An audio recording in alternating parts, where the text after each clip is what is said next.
Halo Sobat Neba, BTT Harana Kaisar episode 748 sudah rilis nih.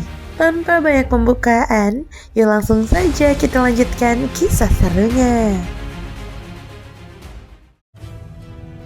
Di episode sebelumnya, Xiaoyan mempelajari berbagai benda kuno milik Hsien-Ren dan menemukan bahwa masing-masing menyimpan makna sejati dari teknik jiwa zaman purba.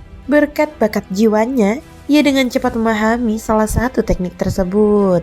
Dalam perjalanan menuju Xingsu, dewa dan iblis yang sedang dilanda konflik, Hsien-Ren memberikan 3 hadiah penting. Benih kura-kura Shu, prisma kekosongan, dan 3 inti roh. Saat Xiaoyan menyentuh benih kura-kura Shu, sebuah pedang hati terbentuk dalam jiwanya. Pedang aturan yang sangat berbahaya dan mampu memutuskan sebab akibat. Kekuatan itu begitu mengerikan hingga membuat You Nantian ketakutan. Xiaoyan memusatkan pikirannya dan seketika itu pula wujud pedang tak kasat mata yang tadi muncul perlahan memudar, kembali menyatu ke dalam tubuhnya sebagai sebentuk inti pedang. Setelah itu, ia mengalihkan pandangannya kepada prisma kekosongan, sebuah benda yang tampak sangat unik. Xiaoyan mengangkatnya ke telapak tangan, lalu memutuskan untuk mencoba sesuatu. Ia menyalurkan segaris kekuatan jiwa berasal dari pedang penebas jiwa miliknya ke dalam prisma tersebut. Prisma itu bergetar, kemudian pecah menjadi 6 kepingan kristal berbentuk belah ketupat, mengambang melingkari pusatnya. Di tengah-tengah kepingan itu, tampak retakan spesial yang menyerupai anyaman jaring laba-laba. Xiaoyan dapat merasakan kekuatan jiwanya tersedot dengan cepat. Dari permukaan prisma, berbagai pusaran dimensi yang terdistorsi mulai terpantul. Semua yang memantulkan dunia-dunia asing yang sama sekali tidak ia kenal. Jika ia tidak bisa mengendalikannya dengan tepat, maka fungsi prisma ini tidak akan membawa manfaat apapun. 6 kepingan kristal itu terus berputar perlahan. Xiaoyan menggunakan kekuatan jiwanya untuk mendorong rotasi mereka, berusaha menemukan dunia sensi. Setiap kali kepingan itu berputar, pantulan yang muncul selalu berubah, mengarah ke dunia yang berbeda. Tidak lama kemudian, sebuah rasa yang familiar datang, suasana sensi, lautan kehampaan yang tidak asing bagi dirinya. Xiaoyan segera memilih salah satu kepingan prisma itu dengan menuangkan kekuatan jiwanya lebih dalam.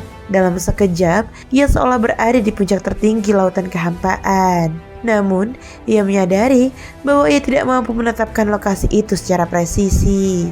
Kemungkinan besar, kekuatan jiwanya belum cukup kuat. Meski begitu, ia masih dapat merasakan aura-aura yang luar biasa kuat dari kejauhan. Lalu, di dalam pantulan prisma Xiaoyan melihat lautan hampa barat. Semua bintang terhimpun membentuk gugusan raksasa, menyerupai kabut bintang yang padat. Banyak sekali tekanan aura dahsyat yang berkeliaran di sana. Bahkan, dunia dewa kuno yang telah bergeser dari kehampaan timur dan kini berada di kawasan yang sama. Di ujung kehampaan itu, terbentang sebuah celah mengerikan yang tak berujung. Seolah-olah ruang kosong itu disobek paksa oleh kekuatan maha dahsyat. Dari celah tersebut, kapal-kapal kehampaan perlahan melaju keluar. Satu demi satu, Xiaoyan tertegun. Apa yang dikatakan Wukong ternyata benar. Taishu benar-benar telah menyerbu sensi. Dan kali ini, skala kekuatan yang dikerahkan jauh melebihi apapun yang pernah terjadi sebelumnya. Lautan hampa barat tampak telah menjadi medan perang sepenuhnya. Meski peperangan utama belum benar-benar dimulai. Sepanjang pandangan, hanya ada armada kapal Dewa Void, jumlahnya tak terhitung. Sementara itu, wilayah sensi sendiri justru sunyi senyap, seakan sama sekali tidak menyadari invasi besar yang sedang menuju mereka. Kekuatan jiwa Xiaoyan mendadak kembali ke tubuhnya. Ia menarik nafas dalam-dalam karena apa yang ia lihat barusan menguras separuh kekuatan jiwanya.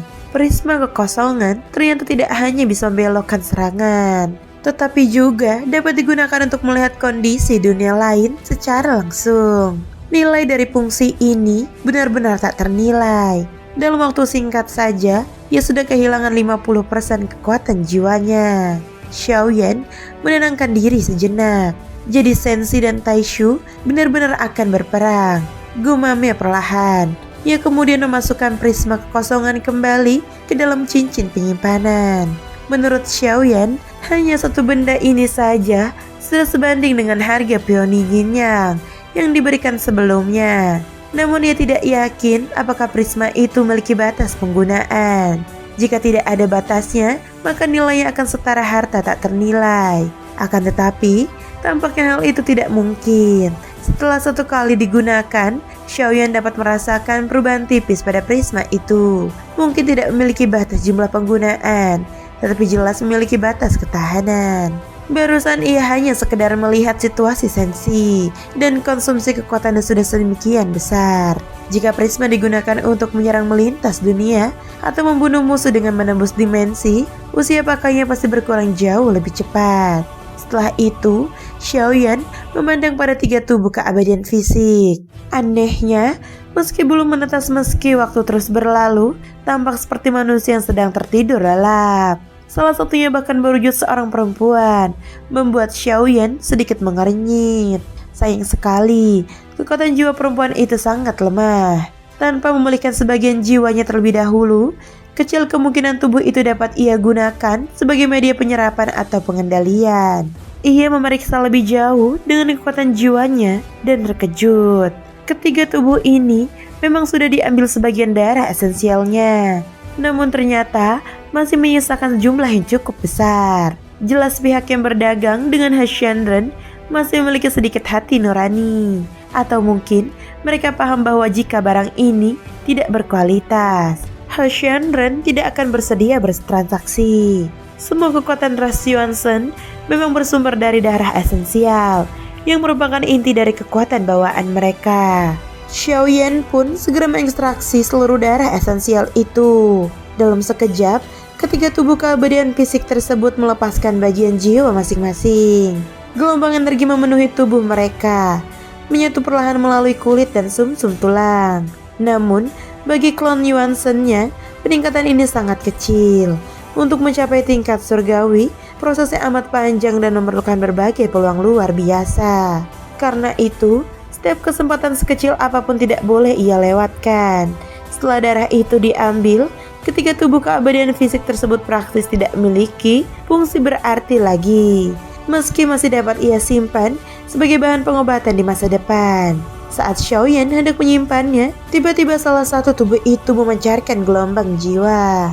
Xiaoyan terkejut dan segera menyelidikinya.